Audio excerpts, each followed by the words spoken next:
Bismillah ar-Rahman ar-Rahim.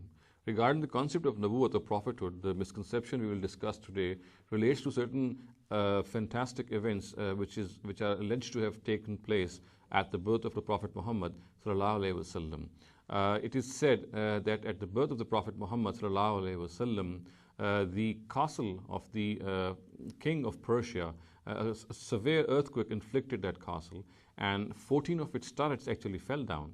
And similarly, it is also said that the river of Sawa also went dry at his birth. And it is another thing which is said is that the temple, the fire temple of Persia, it was extinguished at his birth, and the fire in that temple was burning for the past 1,000 years. And at the birth of the Prophet ﷺ, that fire got extinguished. And by referring to these incidents, it is said that the Prophet Muhammad ﷺ was born with these incidents. His birth was announced by these incidents so that the world could know who has been born, and so that his own opponents could know who had been born. And through these incidents, the superiority of the Prophet Muhammad ﷺ is established, or people try to establish it. Now, first of all, it needs to be understood that this particular incident is something which is a total fabrication. It has no basis in the authentic ahadith.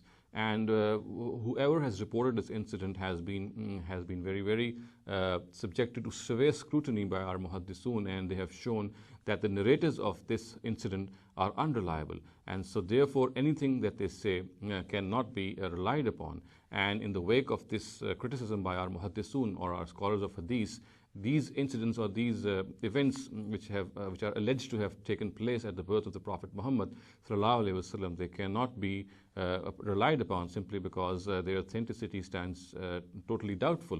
And so we Muslims must not take support from such incidents according to which the Prophet Muhammad sallallahu alaihi wasallam, he was born. There are certain events which took place and which in themselves are something which cannot be established in history, and which cannot be established even through narratives which report this history. It also needs to be understood that the Prophet Muhammad sallallahu alaihi wasallam is a prophet of God, who was the final prophet of God, and of course he had certain distinctions from other prophets of God, and we know these distinctions, and in these particular aspects he was superior to other prophets of God. But again, it needs to be understood that the teaching of the Quran is that there is no absolute superiority of any prophet over other prophets.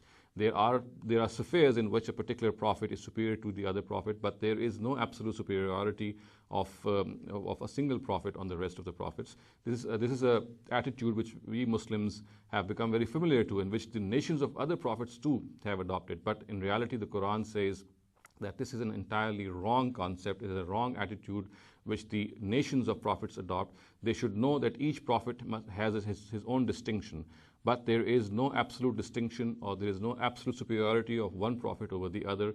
This concept is totally alien to the Quran. So in a nutshell, it needs to be understood that these events which I just described in the beginning, they are totally unfounded. They have been described in narratives which are totally unfounded, which cannot be relied upon. And the Prophet Muhammad sallallahu alaihi wasallam does not need the support of such false concoctions to prove his superiority. أقول قولي هذا واستغفر الله لي ولكم ولسائر المسلمين والمسلمات.